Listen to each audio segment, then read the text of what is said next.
اور ہم اہل سنت والجماعت، ہمارا تو کوئی ٹھکانہ ہی نہیں علی کے بغیر۔ علی المرتضیٰ نہ ہوتے تو سنی سنی نہ ہوتا۔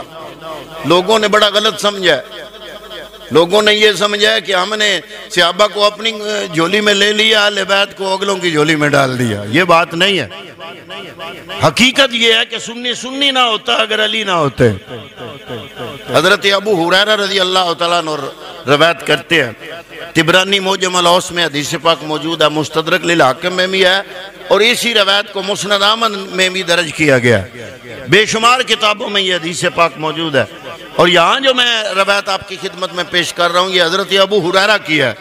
حضرت ابو ہریرہ فرماتے ہیں قال من صام یوم 18 من ذی الحجۃ، فرمایا پیغمبر نے فرمایا جو 18 ذی الحج کو روزہ رکھے گا کتب لہ صیام 60 شہرا، اللہ اس ایک روزے کے بدلے اس کے نامہ اعمال میں 60 مہینوں کے روزوں کا ثواب لکھ دے گا۔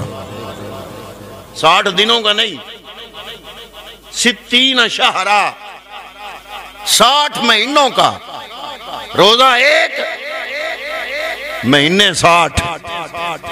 60 مہینوں کے روزوں کا ثواب لکھا جائے گا۔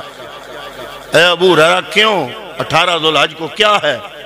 فرمایا وَهُوَ یوم غدیر خم، یہ یوم غدیر خم کا دن ہے، یہ وہ دن ہے اخذ النبی صلی اللہ علیہ وسلم بید علی ابن ابی طالب، یہ وہ دن ہے کہ حضور حجۃ الوداع سے فارغ ہو کے مکہ سے نکل کے جب غدیر خم کے مقام پر آئے تو پیغمبر نے فرمایا پڑاؤ ڈالو، سب نے پڑاؤ ڈالا۔ حضور نے دوسرا حکم دیا جو آگے چلے گئے ان کو واپس بلاؤ، ان کو واپس بلایا گیا۔ حضور نے تیسرا حکم دیا، فرمایا جو پیچھے رہ گئے ان کو بھی بلاؤ، وہ بھی واپس آ گئے۔ 1.25 لاکھ صحابہ کا مجمع کو تھوڑا نہیں ہوتا، چند سینکڑے انہیں ریلی میں، تو اس ریلی کے سربراہ کہتے ہیں کہ میرے ساتھ عوام کا سمندر تھا، وہ لگتا سمندر ہی ہے، چاہے چند سینکڑے ہوں اور ہزاروں میں لوگ ہوں تو ڈی چوک سے لے کے پورا اسلام آباد گھر جاتا ہے ہزاروں میں مجمع ہو تو، اور اگر مجمع ہو لاکھوں میں۔ 1.25 لاکھ صحابہ پیغمبر کی معیت میں حضور کی زندگی کا آخری حج ادا کرنے کے بعد جب فارغ ہوئے مکے سے نکلے، ابھی مدینے نہیں پہنچے، رستے میں ہیں۔ آپ اور میں، ہم جیسے گناہگار لوگ بھی حج پہ جائیں نا تو پیغمبر اکرم کی ہدایت ہے کہ جب حاجی واپس آئے تو آتے ہی اس کو ملو، اس سے دعا کرواؤ، کیوں؟ اس لیے کہ وہ گناہوں سے پاک ہو کے آتا ہے۔ اور یہ 1.25 لاکھ کا مجمع صرف یہ حاجی نہیں ہے، یہ صحابی بھی ہیں، ان میں کئی بدر والے ہیں، ان میں کئی حدیبیہ والے ہیں، ان میں کئی ایسے ہیں جنہوں نے بیعت کی ہے اس درخت کے نیچے جس بیعت کا تذکرہ قرآن پاک میں موجود ہے۔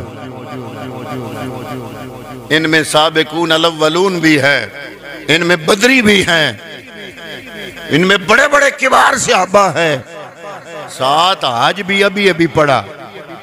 پیغمبر نے فرمایا جو آگے گزر گئے ان کو واپس بلاؤ، جو ابھی پہنچے نہیں ان کو کہو آ جاؤ، یہاں پڑاؤ ڈالو۔ یہ 4 حکم دیے کملی والے نے، 5واں حکم دیا، فرمایا سایہ کرو۔ صحابہ فرماتے ہیں اس وقت یہ ٹینٹ سروس تو تھی کوئی نہیں، تمبو کناتیں نہیں تھی، ہم نے ایک دوسرے کی چادریں جوڑی، ایک دوسرے سے جوڑ کے درختوں پہ لٹکائیں، سایہ کیا۔ حضور نبی کریم ممبر پہ بیٹھے، مولا علی کو اپنے پاس بلایا، بلا کے علی کا ہاتھ پکڑا، علی کا ہاتھ پکڑ کے حضور نے ایک جملہ بولا، پہلے یہ پوچھا حل تعلمون النبی اولا بالمومنین من انفسہم وازواجہ امہاتہم، کیا تم جانتے ہو کہ نبی تمہارے نزدیک تمہاری جانوں سے بھی زیادہ عزیز ہے، اور نبی کی بیویاں مومنوں کی مائیں ہیں؟ قالوا بھلا، یا رسول اللہ ہم جانتے ہیں سارے صحابہ بیک زبان بولے. صحابہ فرماتے ہیں ہم سمجھ گئے کوئی خاص حکم حضور دینے والے ہیں. جب حضور نے وہاں پہ پڑاؤ ڈلوایا، سایہ کروایا، آگے گزر گئے، پیچھے بلوایا، پیچھے رہ گئے، آگے بلوایا، مجمع جڑ گیا. پہلے یہ جملہ بولا، کیا تم جانتے ہو کہ میری حیثیت تمہارے نزدیک تمہاری جانوں سے بھی زیادہ عام ہے؟ جی قالوا بلا یا رسول اللہ، کیوں نہیں، ہم جانتے ہیں. حضور نے اب یہ حکم دیا. حضرت علی کا ہاتھ بلند کیا، فرمایا اے لوگو پھر سن لو، من کنت مولا ہو فعلی مولا ہو، جس کا میں محمد مولا ہوں اس کا علی مولا ہے.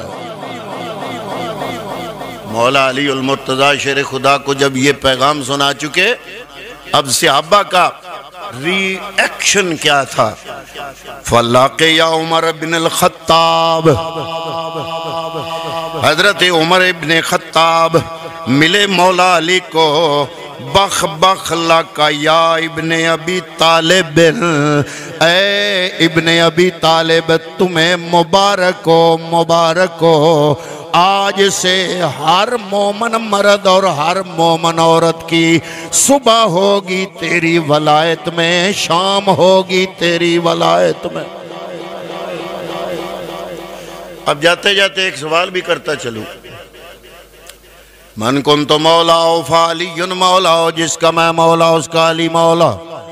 اگر اس کا معنی خلافت بلا فصل ہوتا، حضرت عمر بن خطاب رضی اللہ تعالیٰ عنہ خود مبارکباد دے رہے ہیں، ساتھ جملہ بول رہے ہیں آج سے ہر مومن مرد مومن عورت کی صبح ہوگی، تجھے مولا ماننے میں شام ہوگی، تجھے مولا ماننے میں.